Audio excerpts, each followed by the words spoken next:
Hello friends, कैसे हैं सभी आप सभी। स्वागत है आपका हमारे यूट्यूब चैनल ड्रीम आईएएस पे। आप सबको हैप्पी रिपब्लिक डे। आवाज़ आ रही है? चलिए तो स्टार्ट करते हैं।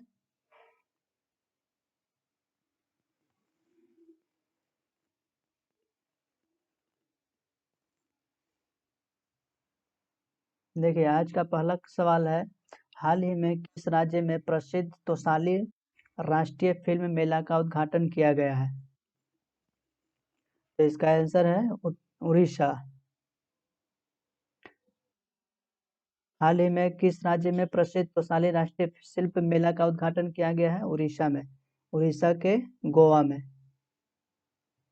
उड़ीसा के मुख्यमंत्री कौन है? नवीन पटनायक। इसका अभी जो तोसाली जो राष्ट्रीय शिल्प मेला का उद्घाटन किया गया है, ये 15वां संस्करण है इसका। इसका 15वां संस्करण है।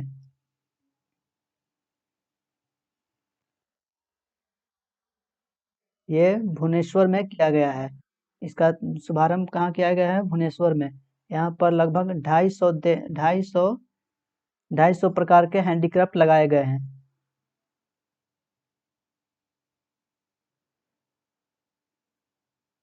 इस तरह का हैंडीक्राफ्ट 250 तरह तरह का डिजाइन वाला लगाया गया है मेला में। अब पर देश भर से यहाँ पे आए हुए हुए लोग कला अपने कला को प्रस्तुत करने विभिन्न प्रकार की कला का प्रस्तुत किया गया था। 15वां संस्करण था। यह 4 फरवरी तक चलने वाला है। दोपहर 2 बजे से 9 बजे तक चलती है।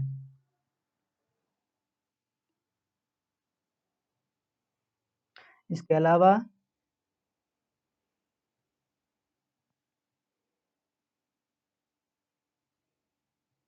भारत के सबसे लोकप्रिय हथकरघा और हस्त मेलों में से एक बन गया है ये।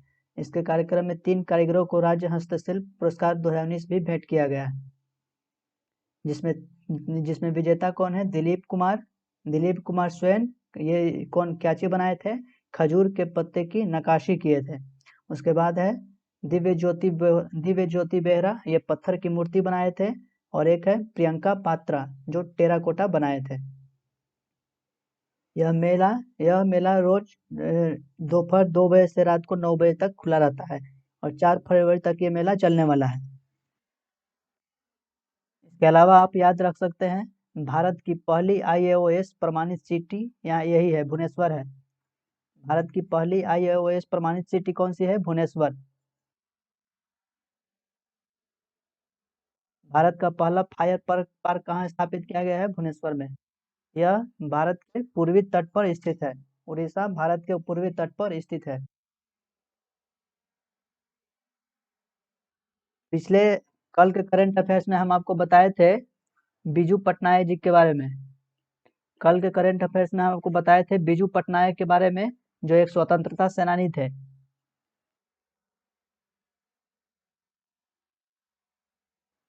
नवीन पटनायक उन्हीं का पुत्र है। नवीन पटनायक बीजू पटनायक के पुत्र हुए। चलिए आगे देखते हैं।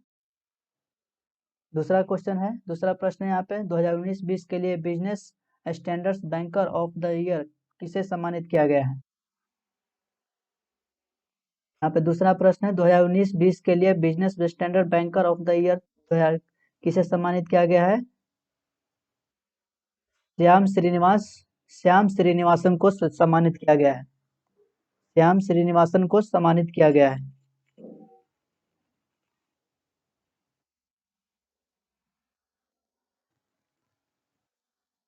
ये फेडरल बैंक के सीईओ हैं। फेडरल बैंक के सीईओ कौन है? श्याम श्रीनिवासन। यह अवार्ड उसे दिया जाता है जो जिनके कार्यकाल में बैंकों ने अच्छा प्रदर्शन किया था। जिसके कार्यकाल में बैंक अच्छा प्रदर्शन करता है, उसे business standard bank of the year से सम्मानित किया जाता है। फेडरल आपसे पूछा जाएगा, फेडरल बैंक की स्थापना कब हुई थी? 23 अप्रैल 1931 को। इसके संस्थापक थे केपी होमिस। प्रश्न देखते हैं। अंतर्राष्ट्रीय फिल्म महोत्सव IFFI के 51वें संस्करण के समापन समारोह में किस फिल्म ने गोल्डन पीकॉक पुरस्कार जीता है?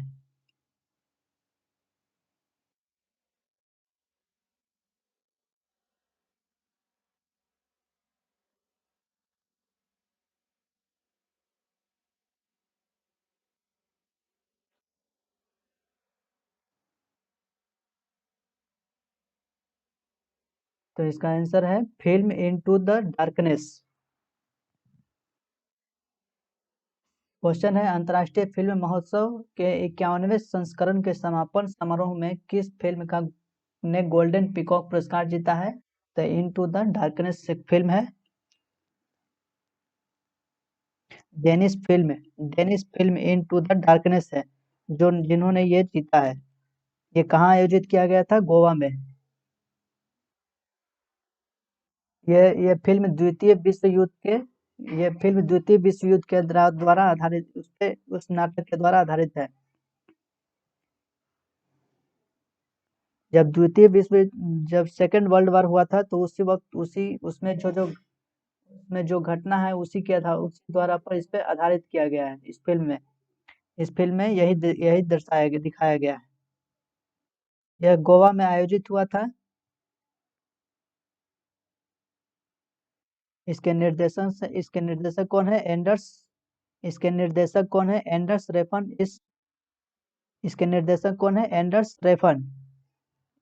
इस फिल्म में बताया गया है कि डेनमार्क के लोग नाजी ऑक्यूपेशन के दौरान उन्हें क्या क्या समस्या हुई थी, उसी पर इस फिल्म में बताया गया है।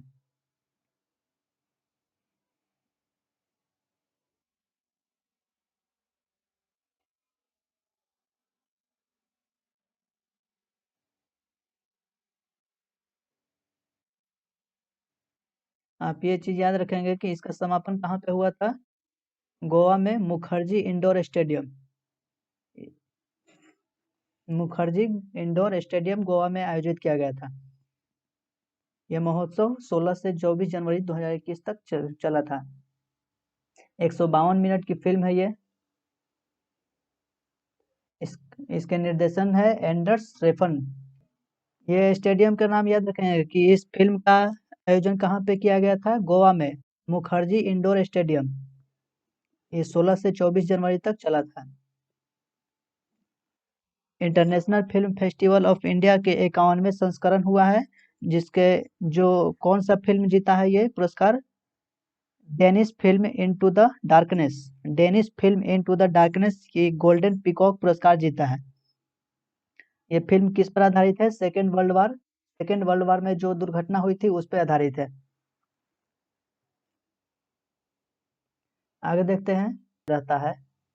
चलिए आगे देखते हैं। आगे क्वेश्चन है, हाल ही में कौन सी राज्य सरकार अभ्युदय योजना के तहत छात्रों को मुफ्त कोचिंग प्रदान करेगी?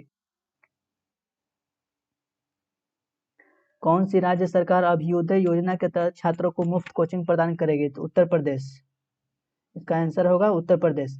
हाल ही में कौन सी राज्य सरकार अभ्युदय योजना के तहत छात्रों को मुफ्त कोचिंग प्रदान करेगी? उत्तर प्रदेश।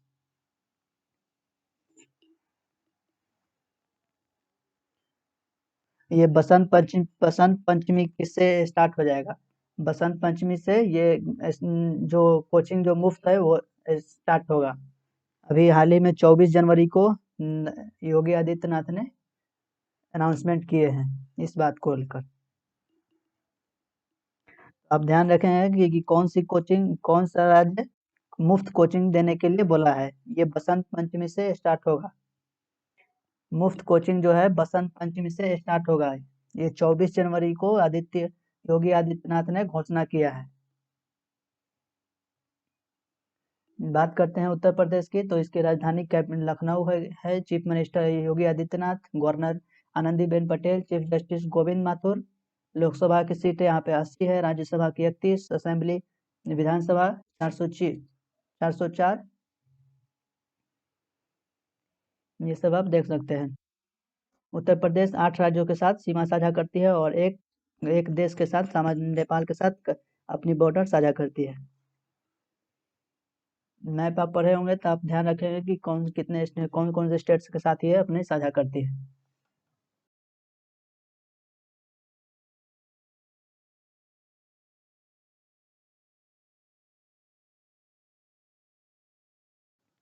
चलिए आगे बढ़ते हैं।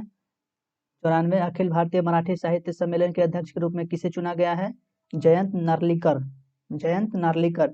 94 अखिल भारतीय मराठी साहित्य सम्मेलन के अध्यक्ष के रूप में किसे चुना गया है?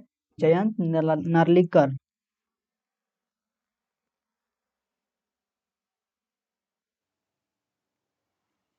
जयंत नार्लिकर कौन थे? जयंत नार्लिकर कौन थे? ये एक मराठी साहित्य सम्मेलन के अध्यक्ष थे। ये एक एस्ट्रोफिजिस्ट और मराठी साइफाई के ऑथर लेखक भी थे। जयंत नार्लिकर कौन थे? ये एक मराठी साहित्य सम्मेलन के अध्यक्ष थे और इन्हें अध्यक्ष बनाया गया है। और ये एक एस्ट्रोफिजिस्ट और मराठी साइफाई के लेखक थे। ये बुक भी लिखा करते थे। अभी हाल ही में 26 से 28 मार्च को मुंबई के नासिक में मराठी साहित्य अखिल सम्मेलन होने वाला है, जिसका अध्यक्ष बनाया गया है जयंत नार्लिकर को। 26 से 28 मार्च को मुंबई के नासिक में अखिल भारतीय मराठी साहित्य सम्मेलन का आयोजन होने वाला है, जिसके अध्यक्ष कौन है? जयंत नार्लिकर। ध्यान रखिएगा, 26 से 28 मार्च को मुंबई के नासिक में अखिल भारतीय मराठी साहित्य सम्मेलन का आयोजन होने वाला है, जिसके अध्यक्ष कौन है? जयंत नार्लिकर। जयंत नार्लिकर के बारे में जाने तो ये कौन थे?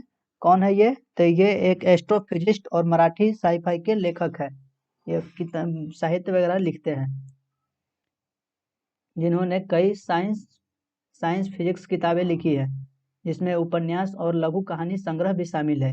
ये अभी 82 वर्ष के हो चुके हैं।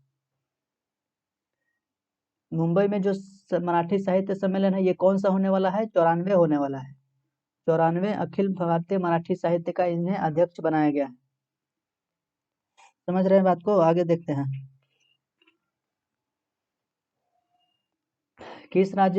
किस राज्य में भारत का पहला गैस से इथेनॉल संयंत्र स्थापित किया जाएगा? कौन से राज्य में भारत का गैस से इथेनॉल संयंत्र स्थापित किया जाएगा? किस राज्य में स्थापित किया जाएगा? तो ये महाराष्ट्र में ये स्थापित किया जाएगा। गैस से इथेनॉल संयंत्र स्थापित किया जाएगा महाराष्ट्र में महाराष्ट्र के चंद्रपुर में। किसकी सहायता से? सेल की सहायता से। सेल क्या होता है? स्टील अथॉरिटी इंडिया लिमिटेड, जिसकी सहायता से महाराष्ट्र के चंद्रपुर में गैस से इथेनॉल संयंत्र स्थापित किया जाएगा। ये भारत का पहला गैस टू इथेनॉल संयंत्र स्थापित करने की योजना बना रहा है।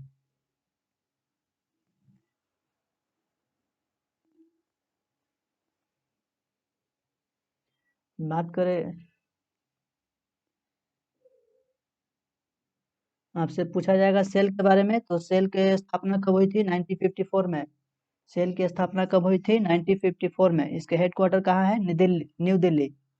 जिसके सीईओ अभी है सोमा मंडल। ये आपसे एग्जाम में पूछा जाता है कि सेल के सीईओ कौन है? सोमा मंडल। इसकी स्थापना कब हुई थी? 1954 में। इसकी स्थापना कब हुई थी? 1954 में।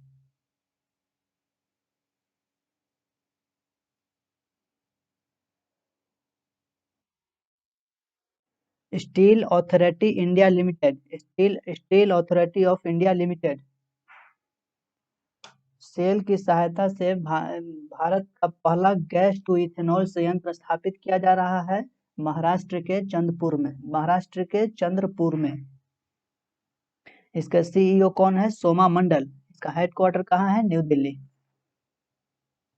पहले महाराष्ट्र के बारे में जाने तो इसका फॉर्मेशन हुआ था 1 मई 1960 को।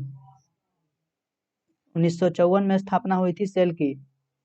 1954 में सेल की स्थापना हुई थी। चलिए आगे देखते हैं। महाराष्ट्र का फॉर्मेशन कब हुआ था? 1 मई 1960 को। हाँ, मुख्यालय है new Delhi. Headquarter new Delhi, वही मुख्यालय होता है। महाराष्ट्र की राजधानी है मुंबई। इसके 36 डिस्ट्रिक्ट है। इसका भी गवर्नर कौन है? भगत सिंह कोश्यारी। महाराष्ट्र के गवर्नर कौन है? भगत सिंह कोश्यारी। Chief minister Uddhav Thackeray. यहाँ पे विधानसभा और विधान परिषद दोनों है। विधानसभा 288 सीट और विधान परिषद 78 सीट। राज्यसभा 19 और लोकसभा से 48 सीट आता है।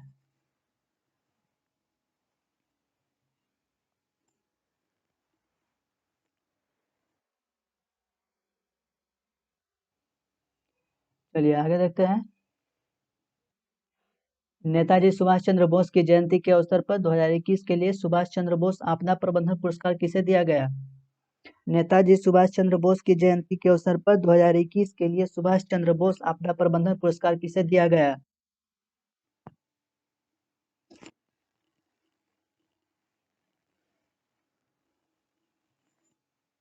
राजेंद्र कुमार भंडारी। राजेंद्र कुमार भंडारी। नेताजी सुभाष चंद्र बोस की जयंती के अवसर पर 2021 के लिए सुभाष चंद्र बोस आपदा प्रबंधन पुरस्कार किसे दिया गया? राजेंद्र कुमार भंडारी। अब बताइए इनका जन्म कब हुआ था? इनका जयंती कब मनाया गया था? बताइए इनका जयंती, सुभाष चंद्र बोस का जयंती कब मनाया गया था? कितने तारीख को था? 23 जनवरी। 23 जनवरी को था ना? 23 जनवरी को ही पराक्रम दिवस के रूप में मनाया जाता है। 23 जनवरी को था ना? 23 जनवरी को ही पराक्रम दिवस के रूप में मनाया जाता है।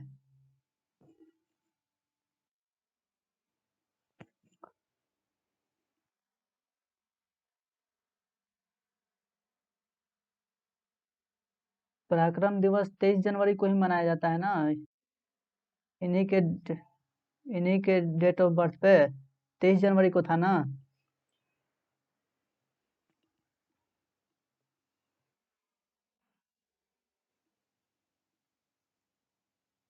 गवर्नमेंट अनाउंस सुभाष चंद्र बोस आपदा प्रबंधन पुरस्कार 2019 किसे किसे दिया गया है? देखिए अवार्ड ईयर ऑन 23 जनवरी। 23 जनवरी को सुभाष चंद्र बोस का एनिवर्सरी होता है, जिनके अवसर पे पराक्रम दिवस भी मनाया जाता है।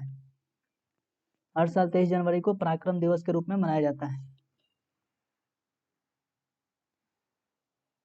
गवर्नमेंट अनाउंस सुभाष चंद्र बोस आपदा प्रबंधन पुरस्कार 2021 किसे दिया गया? डॉक्टर राजेंद्र कुमार भंडारी। राजेंद्र कुमार भंडारी। राजेंद्र कुमार भंडारी। आगे देखते हैं। भारत किस शहर में हिंद महासागर क्षेत्र के रक्षा मंत्रियों के सम्मेलन की मेजबानी करेगा? तो बेंगलुरु। इसका आंसर है बेंगलुरु। भारत किस शहर में हिंद महासागर क्षेत्र के रक्षा मंत्रियों के सम्मेलन की मेजबानी करेगा? बेंगलुरु। इसका मतलब हुआ कि हिंद महासागर के आसपास जो भी देश बसे हुए हैं उनके रक्षा मंत्रियों के साथ एक सम्मेलन किया जाएगा। किस दिन किया जाएगा? एरो इंडिया के दौरान। एरो इंडिया कब होगा? 4 फरवरी को। 4 फरवरी को एरो इंडिया होगा, जिसके दौरान रक्षा मंत्रियों के साथ सम्मेलन किया जाएगा। इसके होस्ट कौन है? India. India to host Indian ocean region defence minister conclave next month यानी कि 4 फरवरी को। 4 फरवरी को क्या होगा? सम्मेलन होगा विभिन्न देशों के रक्षा मंत्रियों के साथ। यह किस लिए किया जा रहा है? चीन अभी हाल ही फिलहाल में जिस तरह से चीन अपनी हरकतों से बाज नहीं आ रहा है, उसको देखते हुए ये सम्मेलन किया जा रहा है। आगे देखते हैं। हाल ही में कितने बच्चों को प्रधानमंत्री बाल पुरस्कार से सम्मानित किया गया है? हाल ही में कितने बच्चों को प्रधानमंत्री बाल पुरस्कार से सम्मानित किया गया है? 32।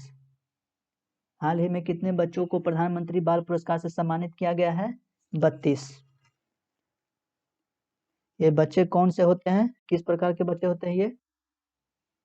वैसे बच्चे होते हैं जो खेल, कला, ज्ञान, संस्कृति, सामाजिक सेवा, बहादुरी के क्षेत्र में उपलब्धि हासिल करता है। 32 चिल्ड्रन अवार्ड, प्रधानमंत्री राष्ट्रीय बाल पुरस्कार। ये बच्चे वैसे होते हैं जो कला और संस्कृति के क्षेत्र में 7 पुरस्कार दिया जाता है। जो भी बच्चे खेल, कला, ज्ञान, संस्कृति, सामाजिक सेवा, बहादुरी के क्षेत्र में उपलब्धि हासिल करता है, उसे यह पुरस्कार दिया जाता है।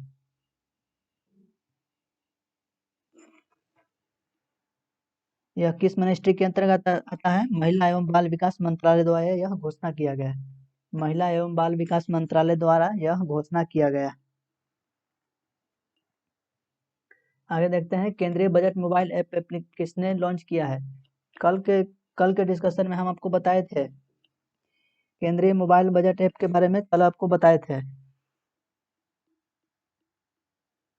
आपको अगर याद होगा तो आप बताइएगा।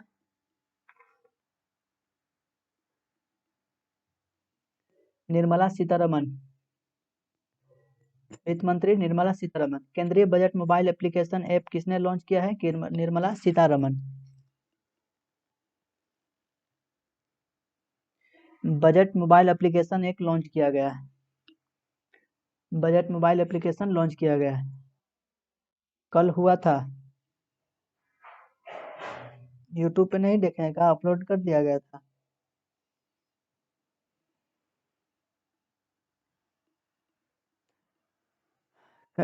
बजट आने वाला है 1 फरवरी को। बजट आने वाला है 1 फरवरी को 11 बजे।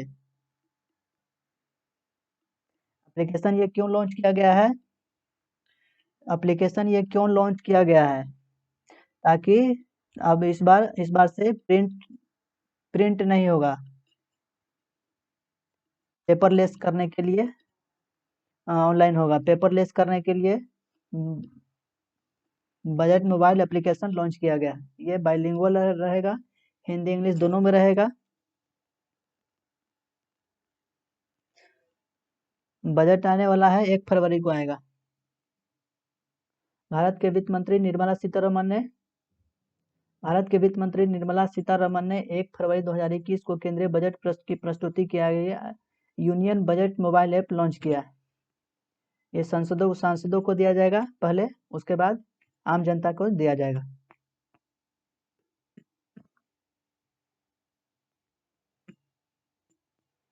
चलिए आगे देखते हैं, राष्ट्रीय मतदाता दिवस किस दिन मनाया जाता है?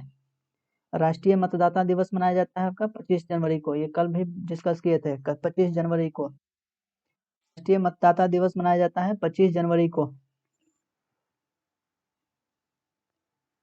25 जनवरी को नेशनल वोटर डे मनाते हैं। 25 जनवरी को क्यों मनाते हैं? क्योंकि 25 जनवरी 1950 को इलेक्शन कमीशन का फॉर्मेशन हुआ था। 25 जनवरी 1950 को इलेक्शन कमीशन का फॉर्मेशन हुआ था। नेशनल वोटर डे 2021 25 जनवरी को मनाते हैं एवरी ईयर।